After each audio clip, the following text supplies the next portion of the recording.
Welcome everyone to YouTube channel formula machine. तो आज की वीडियो में हम अपने इंप्रूवमेंट एग्जाम के अपडेटेड रूल्स के ऊपर बात करने वाले हैं। ये रूल्स हमारे 28 अगस्त 2025 को बदले गए हैं। अब यहाँ पे हम पुराने वाले जो इंप्रूवमेंट एग्जाम का आपका रूल था कि कैसे आपको देना है एग्जामिनेशन, क्या क्या चीजें आपको करनी है, उसके ऊपर भी बात करेंगे। और जो अपना न्यू वाला यहाँ पे आया है अपडेट होके इंप्रूवमेंट एग्जाम का रूल, उसके ऊपर भी आज के वीडियो में हम बात करेंगे। तो चलिए इस वीडियो को हम स्टार्ट करते हैं। तो यहाँ पे आप देख सकते हैं इंप्रूवमेंट एग्जाम का जो आपका अपडेटेड रूल है वो आपका 28 अगस्त 2025 को बदला गया है। अब ये न्यू वाला रूल क्या कह रहा है पहले हम ये देख लेते हैं, उसके बाद हम अपने ओल्ड वाले रूल के ऊपर चलेंगे। ओके, तो यहाँ पे देखिए, as per the new policy the student can improve the grades obtained in the course of a level as long as they are within the same level and have not progressed to next level। तो यहाँ पे इतनी lines में ये देखिए क्या कह रहे हैं ये कि आप अपने इंप्रूवमेंट एग्जाम को तभी दे सकते हैं इंप्रूव करने के लिए ग्रेड्स जब आप सेम लेवल में हैं देन।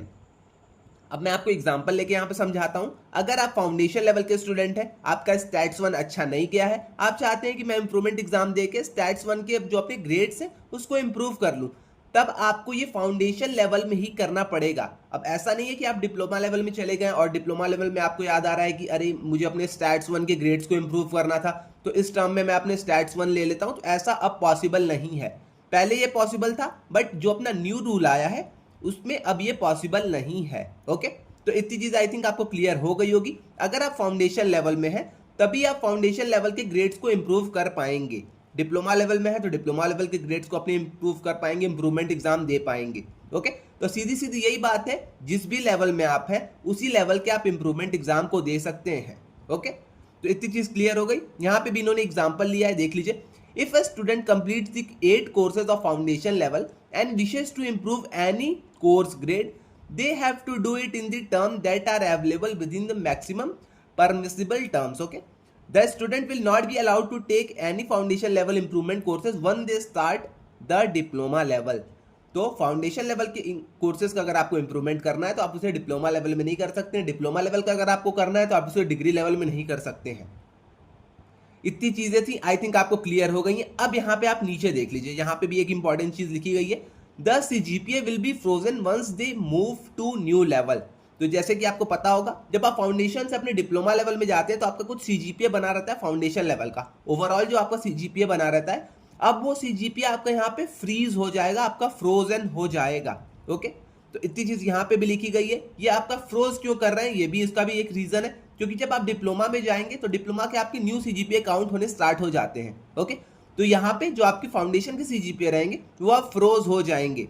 अब आप ऐसा इसीलिए नहीं कर सकते हैं क्योंकि देखिए, आप अगर डिप्लोमा में गए वहां पे अगर आपने इंप्रूवमेंट एग्जाम दिया, फिर से इन्हें CGPA पूरा कैलकुलेट करना होगा, CGPA आपका फाउंडेशन का भी ऊपर नीचे होगा। इसलिए अब से फाउंडेशन लेवल का अगर आपने क्लियर कर लिया है तो आपका फाउंडेशन लेवल का CGPA फ्रोज हो जाएगा, और उसके बाद आप अगर ऊपर जाते हैं डिप्लोमा लेवल का तो डिप्लोमा लेवल का आपका CGPA स्टार्ट हो जाएगा। ओके, तो इतनी चीज आई थिंक आपको क्लियर हो गई होगी। अब आगे एक और पैरा है, उसके भी हम देख लेते हैं। The fee for repeating the course for improvement exam will be twice the regular course fees। तो यहाँ पे वही चीज है, and the learner will have to submit all the weekly assignment, appear for the quizzes and final exam। The highest score amongst the all the attempt for the course will be used for calculating the CGPA। तो यही चीज यहाँ पे लिखी गई है कि improvement exam का जो भी आपका फीस रहता है वो आपका ट्वाइस द रेगुलर फीस रहता है। तो फॉर एग्जाम्पल, अगर आपके एक कोर्स की फीस 8K रुपीज है, मतलब 8,000 रुपए है, तो आप अगर उसका इंप्रूवमेंट एग्जाम देने जाएंगे तो आपको 16,000 रुपीज पे करने पड़ेंगे। ओके, उसके साथ ही साथ आपको वीकली असाइनमेंट्स देने पड़ेंगे, आपको क्विजेज में अपीयर होना पड़ेगा और अपने एंड टर्म में अपीयर होना पड़ेगा। अब कुछ लोग का यहाँ पे ये भी डाउट आएगा कि भैया हमने इंप्रूवमेंट एग्जाम तो ले लिया, हमने फीस पे कर दी, हमने क्विज एग्जाम दे दिए, अगर हमारा फाइनल स्कोर अपने जो पहला वाला स्कोर था हमारा उससे कम आता है, देन उस केस में क्या होगा। यहाँ पे मैं एक बार और मैं आपको समझा देता हूँ। जैसे कि आपने स्टैट्स का इंप्रूवमेंट एग्जाम दिया, फर्स्ट वाला आपका स्कोर 50 मार्क्स था, बट सेकंड वाला आपका स्कोर 48 मार्क्स ही रह गया, तो उस केस में क्या होगा। तो यहाँ पे इन्होंने एक पॉलिसी रखी है कि बेस्ट वाला आपका स्कोर लिया जाएगा। अब आपका या इंप्रूवमेंट एग्जाम में अगर अच्छा स्कोर आता है तो इंप्रूवमेंट एग्जाम वाला स्कोर यहाँ पे ये लोग ले लेंगे। अगर आपका पहला वाला क्विज, मतलब अपना जो पहला वाला स्कोर था वो अगर आपका अच्छा है तो आपका वो वाला स्कोर यहाँ पे ले लिया जाएगा। तो दोनों में जिसमें भी आपके ज्यादा मार्क्स है, हाईएस्ट जिसमें भी आपके मार्क्स है, बेस्ट ऑफ 2 आपका यहाँ पे ले लिया जाएगा। तो इतनी चीज़ आई थिंक आपको क्लियर हो गई होगी। तो यही अपना इम्प्रूवमेंट एग्जाम से रिलेटेड नया रूल था। अब आप यहाँ पे फाउंडेशन लेवल में अगर हैं तभी आप इम्प्रूवमेंट एग्जाम दे सकते हैं फाउंडेशन का, वरना आप नहीं दे सकते हैं। पहले वाला जो अपना रूल था उसमें आप फाउंडेशन लेवल में हैं तब भी आप इम्प्रूवमेंट दे सकते हैं फाउंडेशन का, डिप्लोमा में है तब भी आप फाउंडेशन का इम्प्रूवमेंट दे सकते हैं, बीएससी लेवल में तब भी आप फाउंडेशन का इम्प्रूवमेंट दे सकते थे। बट अब ये रूल आपका बदल गया है।